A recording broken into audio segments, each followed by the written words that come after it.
avec le ministère des Sports. Donc le dernier rassemblement des Lions, comme ni ma leen ko waxee, a été marqué par plusieurs couacs, notamment liés à l'organisation du déplacement vers l'Angleterre. Le premier vice-président de la Fédération sénégalaise de football et le président de la commission des compétitions au sein de la Fédération sénégalaise de football, Abdoulaye Seydou Sow, jot na apporter ay précisions sur cette situation tendue et sur la gestion des voyages des joueurs, citant en exemple le cas emblématique de Sadio Mané. Loolu moo tax j'ai pas voulu apporter une réponse très vite concernant les raisons personnelles de la déclinaison de Sadio Mané. Bëgguma si woon teel a wax parce que xamoon naa ne que dina am au fur et à mesure ñuy dem dina am ay yeneen information yi nga xamante ne dina rot ci wàllu boobu. Donc Abdoulaye Seydou Sow jot na apporter ay précisions sur cette situation. Déjà il y a des couacs concernant les déplacements. Donc les voyages de l'équipe nationale du Sénégal, toujours on va venir sur les propos de Abdoulaye Seydou Sow. Nee na les voyages de l'équipe nationale du Sénégal, c'était toujours en classe économique. C'est sous Matar Ba qu'on a commencé à réfléchir autrement.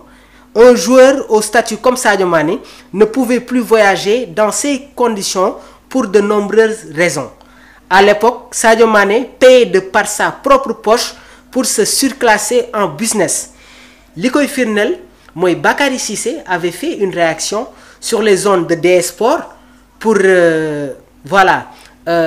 sortir les chiffres wala indi des explications, des révélations concernant les frais yi nga xamante ne Sadio Mané moom lay décaisser quand il doit rejoindre l'équipe nationale du Sénégal.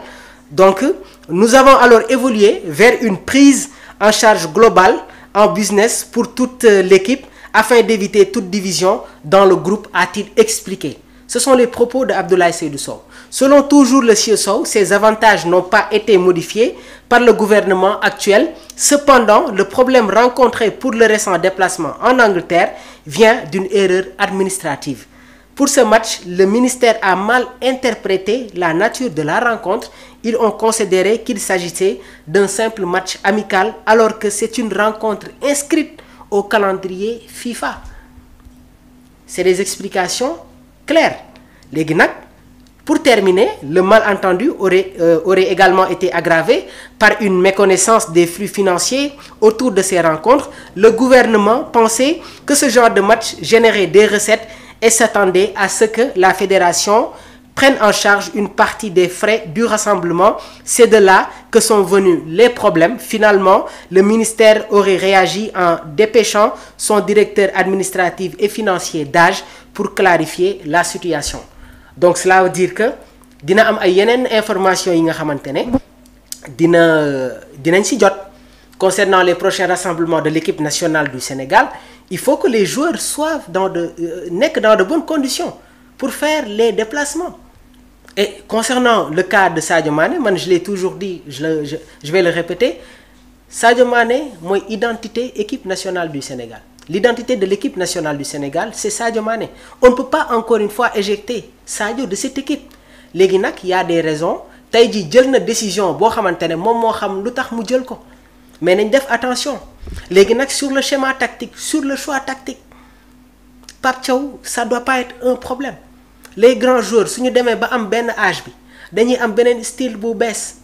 Lionel Messi bi muy football FC Barcelone dafa démarrer comme excentré droite, nekk dans la continuité, nekk dans la polyvalence. Bi mu ñëwee Paris mu commencé di football beaucoup plus comme second attaquant. Des fois même on le voyait jouer comme un faux neuf. Bi mu ñëwee Inter Miami dañuy football avec un schéma 4-4-2. Lionel Messi ne joue plus comme excentré parce que soo amee benn âge bi benn apport défensif bi mënatoo ko def. Sadio Mané depuis 2011 bi mu ñëwee ci sélection olympique bi il est dans cette équipe. Il prend de l'âge. Est-ce que warul amaat benn recomposition de style? Jürgen Klopp jotoon na ko essayer comme numéro 9 ci Liverpool. Bayern Munich c'était la même chose. Aujourd'hui à Al Nasser, bien vrai qu'il joue comme excentré gauche, mais je pense que Sadio war nañ ko football loo comme numéro 10 wala électron libre, jël Iliman Ndiaye di ko football loo rôle bu muy jouer biir Everton muy excentré gauche. Ismaïla Sarr à droite, Sadio comme numéro 10, Nicolas ou Boulaye en pointe. c'est des possibilités et je pense que tey jii nii ce sont des critères ak yi nga xamante ne Pape Thiaw mi ngi koy jël en considération dañuy tamit terminer voilà suñu actualité ak tamit Luis Felipe nekk entraîneur ci équipe bi di Flamengo waaye dañu ñëw ci actualité lamb donc Abdourahmane dina ñëw fii ngeen waxtaanee tamit combat bi nga xamante ne moo amoon diggante Zarko ak tamit Sa Thiès la victoire de Sa Thiès donc on va terminer rapidement avec l'information Luis Felipe nekkoon ancien défenseur ci équipe bi di Atlético de Madrid Luis Felipe dafa nekkoon ancien défenseur ci équipe bi di Atlético de Madrid waaye tamit football na ci équipe bi di Chelsea bien vrai qu'il n'était pas titulaire au sein des Blues bi mu jugee Chelsea dafa delluwaat Atlético de Madrid jóge Atlético de Madrid ñëwaat dans le championnat brésilien plus précisément dans cette équipe du Flamengo jamono ji c'est l'actuel entraîneur de Flamengo et d'après les dernières informations après le départ de Diego Simeone qui est l'actuel entraîneur de l'Atlético de Madrid la priorité absolue mooy le retour de Luis